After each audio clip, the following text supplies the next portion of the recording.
नमस्कार, मी भाऊ तोरसेकर. तुम्ही बघत आहात प्रतिपक्ष. मित्रांनो, आजचा विषय आहे लडाखमध्ये मोदी.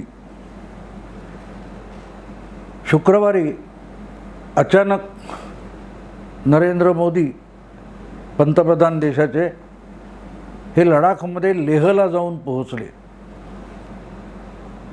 आणि गंमत अशी आहे की ते लेहला लडाखला गेले ही बातमी नव्हती, ते अचानक तिथे जाऊन पोहोचले ही बातमी आहे. आणि त्यामुळेच शुक्रवारी सकाळी सगळ्याच वृत्तवाहिन्यांना धक्का बसला होता. याचं कारण असं आहे की बुधवार आणि गुरुवार याविषयी चर्चा होती, पण ती चर्चा संरक्षण मंत्री राजनाथ सिंग यांच्याविषयी होती. 15-16 जूनच्या दरम्यान गलवान खोऱ्यामध्ये जी झटापट झाली होती, त्यानंतर वातावरण दिवसेदिवस तापत गेलं होतं. आणि त्याविषयी विरोधी पक्षांशी पंतप्रधानांनी चर्चा केली, तरी राहुल गांधी आपले अनाकलनीय प्रश्न सतत विचारत राहिलेले आहेत. आणि काँग्रेसचे त्यांचे जे मुखंड आहेत ते त्यावरून काहूर माजवत राहिलेले आहेत. अर्थात जनता आता या लोकांना गंभीरपणे घेत नाही. पण मग एक प्रश्न सारखा विचारला जात होता की पंतप्रधान लडाखविषयी बोलत का नाहीत. प्रामुख्याने जून महिन्याच्या शेवटी नेहमीप्रमाणे मन की बात पंतप्रधानांनी केलेली होती. त्यानंतर पंतप्रधानांनी देशाला उद्देशून एक भाषण केलं आणि त्यामध्ये कुठेही परत लडाखचा उल्लेख नाही म्हणून गदारोळ केला जात होता. त्यामुळे शुक्रवारी पंतप्रधानांनी लेहला किंवा लडाखला भेट दिली. एवढंच नाही तर तिथूनही पुढे निमू या फॉरवर्ड बेस ज्याला म्हणतात की सीमेलगतच्या लष्करी तळांना आणि छावण्यांना भेट दिली. त्यातली बातमी काय आहे? बातमी अशी आहे पहिली की तिथे यापूर्वी आपले लष्कर प्रमुख नरवणे गेलेले होते, तिन्ही दलांचे प्रमुख बिपिन रावत गेलेले होते. आणि त्यामुळे आता राजनाथ सिंग जे देशाचे संरक्षण मंत्री आहेत ते सुद्धा लडाखला जाणार अशा बातम्या होत्या. प्रामुख्याने गेले 2 दिवस यावर चर्चा चाललेली होती. आणि ही साधारण पद्धत असते की आधी सगळं झाल्यानंतर पुढच्या तर पुढच्या क्रमामध्ये राजनाथ सिंग यांची भेट ही एक औपचारिक भेट ठरणार होती. पण योगायोग असा की सगळीकडे चर्चा शुक्रवारी राजनाथ सिंग जाणार अशी असताना अचानक सकाळी भल्या सकाळी पंतप्रधान तिथे जाऊन पोचले आणि त्यामुळे ती बातमी झाली, ब्रेकिंग न्यूज झाली, चर्चेचा विषय झाला.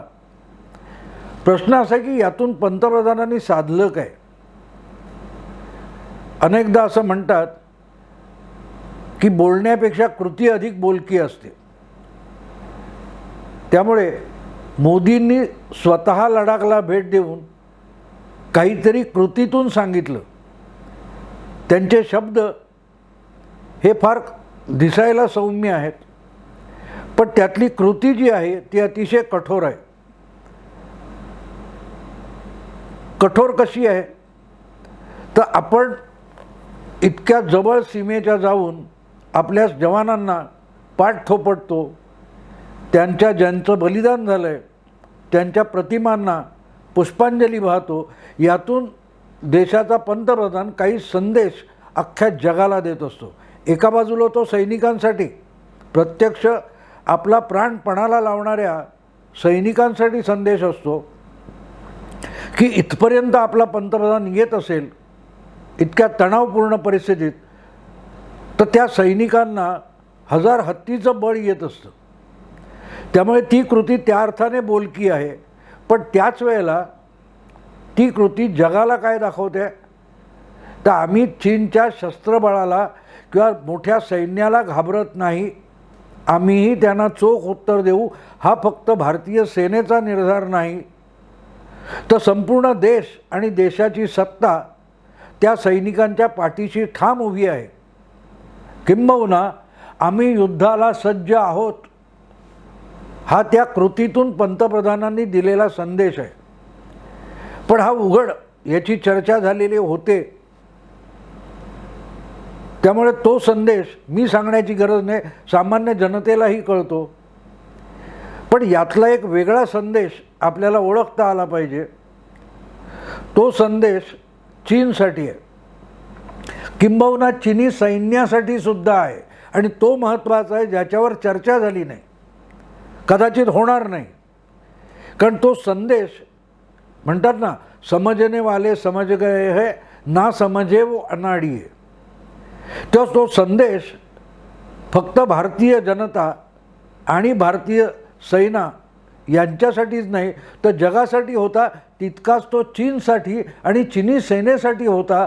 तर तो संदेश नेमका काय होता? तुम्ही पंतप्रधानांची सगळी हे बघा, एक तर ते फॉरवर्ड पोझिशनला गेले, त्यांनी आपल्या बलिदान केलेल्या जवानांचे तिथे फोटो एका टेबलवर मांडले होते. त्या एक एक फोटोला जाऊन त्यांनी पुष्पांजली वाहिली. याचा अर्थ असा की भारतीय सेनेतला कुठचाही सैनिक जेव्हा बलिदान देतो तेव्हा त्याचा भारत नावाचा देश सन्मान करतो. या देशाचा सर्वोच्च सत्ताधीश त्यांचा सन्मान करतो, त्यांच्यासमोर नतमस्तक होतो. यात काय संदेश आहे मित्रांनो? कारण जी काय गलवानची घटना आहे तिला आता 2 आठवड्यापेक्षा अधिक काळ होऊन गेला आहे, 17-18 दिवस झालेत. पण त्या झटापटीमध्ये चीनी सैनिक ज्यांचं बलिदान झालं त्यांच्या देशासाठी झालं. पीपल्स लिबरेशन आर्मीचे जे सैनिक मारले गेलेत ते भले आपल्या शत्रू देशाचे सैनिक आहेत, पण त्यांनी त्यांच्या देशासाठी आपलं बलिदान दिलेलं आहे. त्यांचा तिथे सन्मान झाला का? तो सन्मान झालेला नाही. म्हणून चीनमध्ये जी अस्वस्थता आहे, ज्या चीनी सैनिकांचं बलिदान झालेलं आहे त्या चीनी सैनिकांच्या कुटुंबांनाही अजून कळवण्यात आलं नाही आहे की तुमच्या घरातला एक जण सीमेवर बळी पडलेला आहे, त्याचं बलिदान झालेलं आहे, तो हुतात्मा झालेला आहे, हे त्यांच्या कुटुंबियांना सुद्धा कळवलेलं नाही. त्यांच्या मृतदेहाचं काय झालं हे त्या आप्तस्वकीयांना कळवण्यात आलेलं नाही चीनी सैनिकांच्या. किंबहुना त्यांचं झालंय काय, त्या मृतदेहांचं झालंय काय, की ते मृतदेह गायब करून टाकण्यात आले, बातमी झाकावी तशी सगळी मृतदेहच गायब करून टाकण्यात आले काय, अशी शंका चीनमध्ये आहे. आणि चीनच्या सोशल मीडियातून त्याच्यावर जी चर्चा होते त्या बातम्या आपल्यापर्यंत आलेल्या आहेत.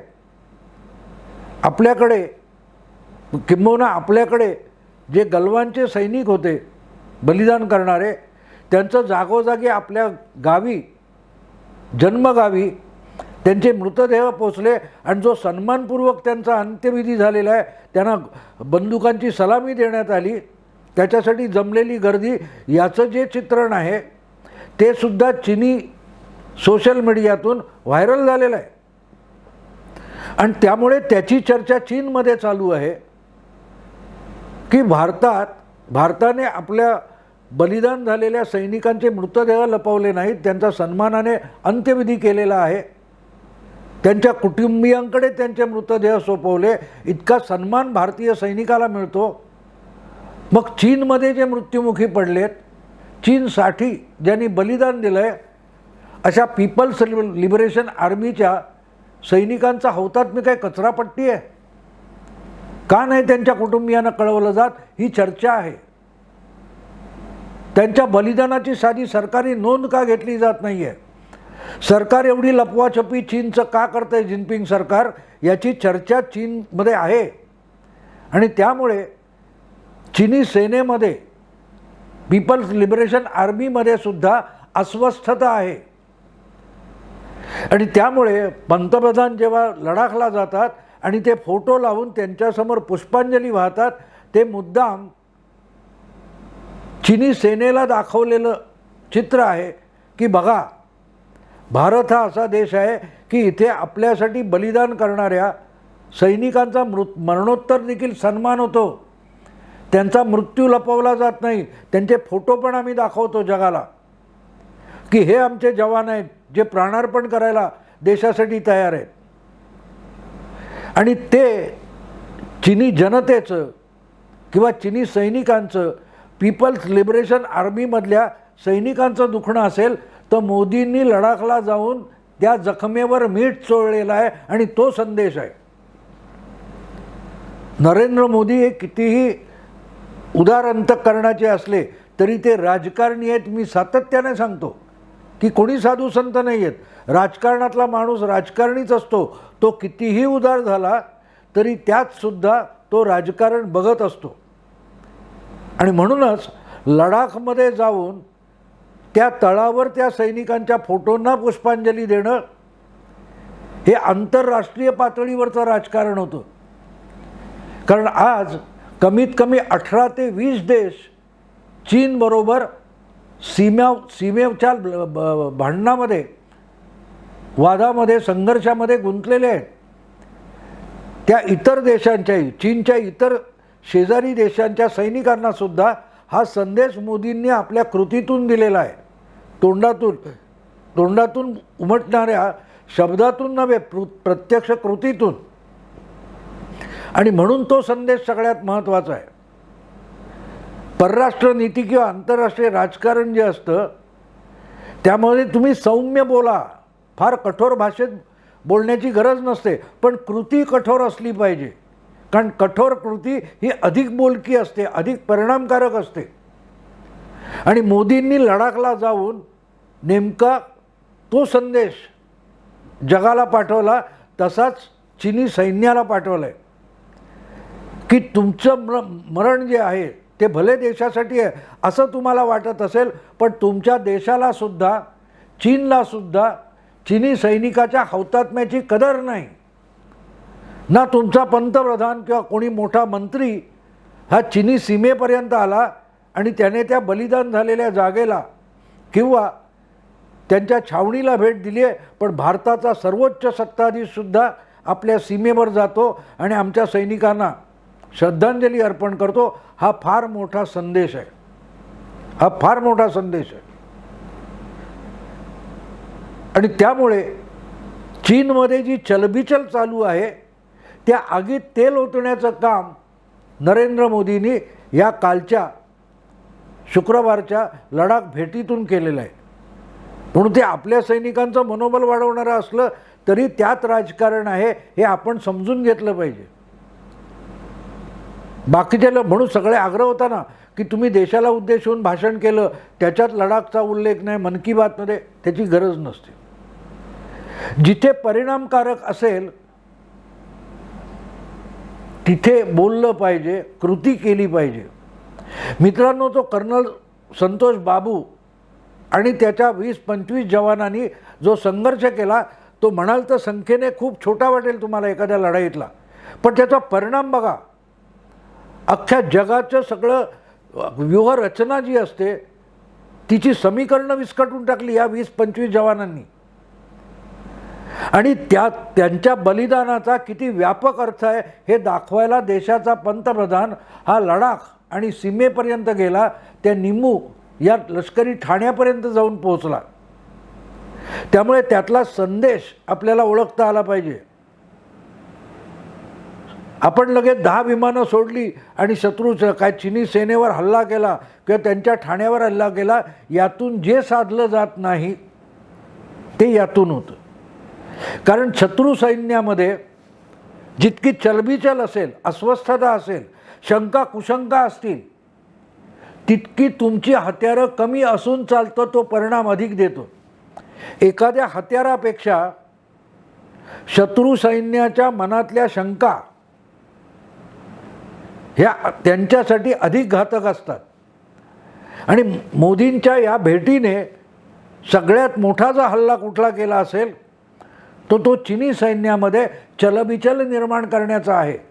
त्यांचं मनोबल खच्ची करण्याचा आहे की इतक्या अवघड जागी भारताचा पंतप्रधान आपल्या सैनिकांचा गौरव करायला येतो, त्यांच्या हौतात्म्याचा गौरव करायला येतो आणि आपली तर दाद फिर्याद कोणी घेत नाही.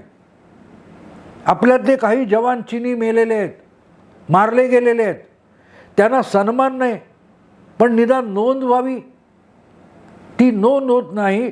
याची जी चलबिचल आहे त्याचा फायदा उठवायलाच नरेंद्र मोदी देशाचे पंतप्रधान हे लडाखला आणि लेहला पोहोचले होते. मित्रांनो, आपल्याला समजून घेता आलं पाहिजे. दुर्दैवाने आपल्या देशातले विश्लेषक किंवा पत्रकार संपादक ह्या एवढ्याच गोष्टी समजून घेत नाहीत आणि त्यामुळे त्यांच्या विश्लेषणातून ह्या गोष्टी येत नाहीत. आता या संदेशातला दुसरा भाग आपण बघू. आज जगातले जवळजवळ 20 देश हे थेट चीनच्या विरोधात दंड थोपटून उभे आहेत. अमेरिकासारखा बलदंड देश आहेच, पण व्हिएटनाम आहे, कंबोडिया आहे, फिलिपाईन्स आहे, हे जवळचे जे देश आहेत चीनच्या दक्षिण समुद्रातले, मलेशिया, इंडोनेशिया, म्यानमार, असेही देश आज चीनकडून दुखावलेले आहेत. पण ते चीनी सेनेच्या आणि त्यांच्या आर्थिक ताकदीपुढे दबून राहतात. त्यांना पंतप्रधानांनी सीमेपर्यंत जाऊन हिंमत दिलेली आहे की तुम्ही एकटे नाहीत, आम्ही पण चीनबरोबर लढायला तयार आहोत. आणि वापरलेत कुठचे शब्द बघा नरेंद्र मोदीने. नरेंद्र मोदी म्हणाले की विस्तारवादाचा जमाना, युग संपलं, आता विकासवादाचं युग आहे. याचा अर्थ त्यांनी चीनला इशारा देताना विस्तारवाद हा शब्द जो वापरला तो फक्त भारतापुरता नाही आहे, तो चीनच्या सगळ्या शेजारी जे चीनच्या ह्या जमीन बळकाव कृतीमुळे गांजलेले आहेत, चिडलेले आहेत, रागावलेले आहेत, त्यांनासुद्धा यातून मोदींनी संदेश दिला की आमची 1 इंच जमीन आम्ही बळकावायला देणार नाही आणि त्याच्यासाठी देशाचा सैनिक नाही, पंतप्रधानसुद्धा लढायला उभा राहील, हा त्यातला संदेश आहे. आणि त्यातून फक्त भारतीय सेनेला बळ येतं अशातला भाग नाही, तर जे चीनकडून दुखावलेले देश आहेत त्यांच्या सेनेलासुद्धा यातून बळ येतं. ही जी कृती आहे नरेंद्र मोदींची, ती बघितल्यानंतर फिलिपाईन्स असेल, तुमचा मलेशिया असेल, व्हिएटनाम असेल, त्यांचेही राष्ट्रप्रमुख चीनच्या सेनेला डोळ्याला डोळा भिडवून त्यांचे सैनिक उभे आहेत, त्यांना भेटायला जाणार आहेत, त्यांची पाठ थोपटणार आहेत, त्यांच्या पाठी ठामपणे उभे राहणार आहेत. आणि त्यामुळे चीनच्या भोवती पडलेला जो वेढा आहे तो अधिक घट्ट होत जाणार आहे.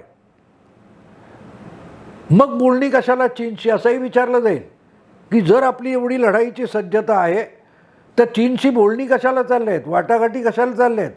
लक्षात घ्या, या लडाख भेटीमध्ये पंतप्रधानांची जी लडाख लेह भेट झाली त्या भेटीत लेफ्टनंट जनरल जोशी नावाचे वरिष्ठ सेना अधिकारी भारताचे होते आणि ते प्रत्यक्ष चीनबरोबर लष्करी वाटाघाटी ज्या चालल्या आहेत त्यातही सहभागी झालेले होते. त्यामुळे त्यांच्याकडून पंतप्रधानांनी थेट नेमक्या वाटाघाटी काय झाल्या त्याही समजून घेतलेल्या आहेत. त्यामुळे हे सगळे संकेत असतात, यातून संदेश दिले जात असतात. हा सगळ्यात मोठा जिनपिंग यांना दिलेला संदेश आहे की तुमचा जो साहसवाद आहे त्याला टक्कर द्यायला मी इथपर्यंत आलेलो आहे. हे बारकावे असतात मित्रांनो, बारकावे असतात. आणि नुसतं तेवढंच नाही आहे, जर्मनी आणि फ्रान्ससारखे देश पण उघड मैदानात आले. अमेरिकेसारख्या देशाने आत्ताच 2 विमानवाहू युद्ध नौका चीनच्या दक्षिण समुद्रात आणून उभ्या केलेल्या आहेत.